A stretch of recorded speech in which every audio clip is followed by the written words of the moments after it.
Chair, I have direct, straight questions.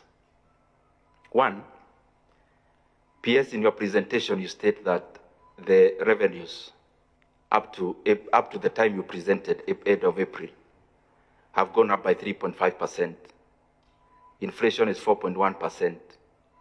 So in real terms, therefore, our revenues have actually gone down in real terms if you discount inflation from the nominal growth of revenue.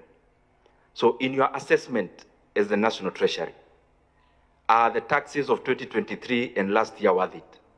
And especially given the debate they generated, but clearly through the figures you have presented, there is actually no revenue from those taxes.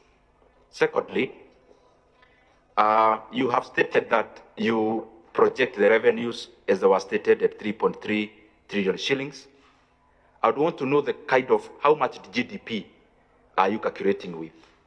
Because in your own figures, the GDP I have seen hovering around 18 to 19 trillion, then the 17.2% benchmark you've put on yourself is actually 3.9 trillion, not 3.3. So because most of our decision making will be based on the GDP, how much GDP are you dealing with in terms of this financial year? The other issue I asked the chairman for, you interact a lot with our committee and finance, housing levy. And chairman, forgive me, I'm asking because this presentation is basically more economic. I mean, there is very little budget in terms of what they are seeking. It's more macro, so I'll be finishing soon. In terms of housing levy, your own data shows that construction sector in Kenya went down last year, actually contracted. Given the housing levy that is being deducted, yourself, I mean, your opinion, don't you think this money was better off in private pockets than when we give it to government? And especially given the reason to which we give this money, which is construction, actually shrunk. Securitization is the other question. I want to add on the questions that have been asked. And I have reservations actually around securitization. It's good I make that clear early. One, how much money are we borrowing? Secondly, what percent, that, for what duration?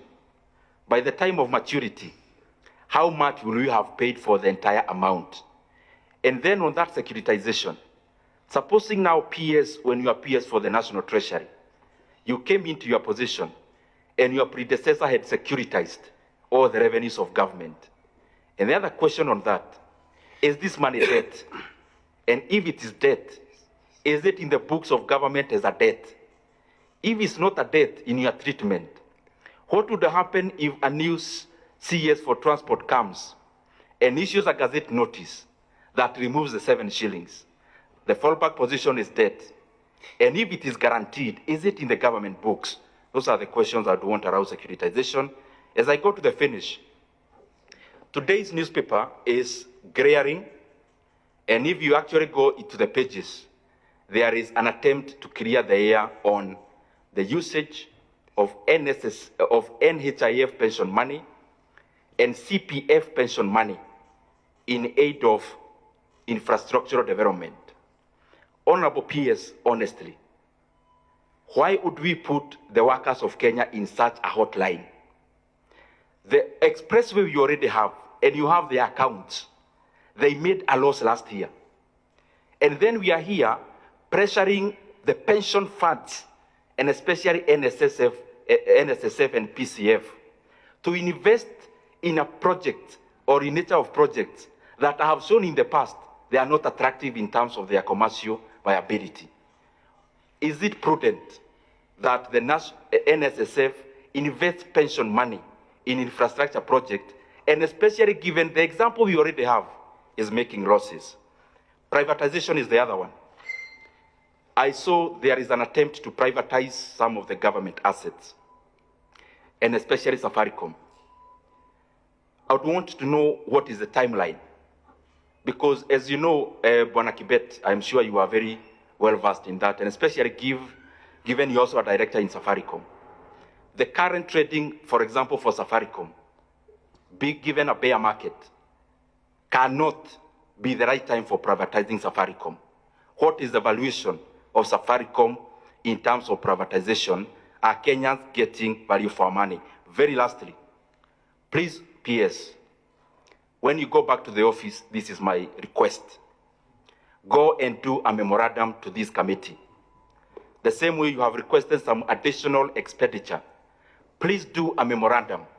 One, the budget that you are making is short in terms of capitation money, has no 6 billion for examinations.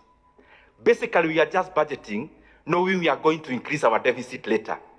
Let us include the critical fundings now, examination, capitation. Please do a memorandum of including 3.8 billion shillings for UHC healthcare workers, Honorable PS. The entire 8,571 for their confirmation to permanent and pensionable. In a budget of 4.2 trillion, 3.8 trillion is barely just 1% of that money. Actually less, 0.1% of that money. And also include the amount for village elders. For our village elders to be paid around 8,000 a month, you just require less than 10 billion shillings, which is money you can afford as a national treasury to write a memorandum to us. And also, please, the decision that was made through the finance bill in terms of agricultural produce, these are very important issues. We cannot afford to move agricultural inputs from zero rated to exempt, because as we talk now, Uga prices is in its highest prices for the last 18 months. And especially given we already have subsidy in fertilizer, we cannot afford to increase the cost of agriculture. Thank you very much, Honorable Chair. Very well. This issue of 1/4, one line for Auditor General.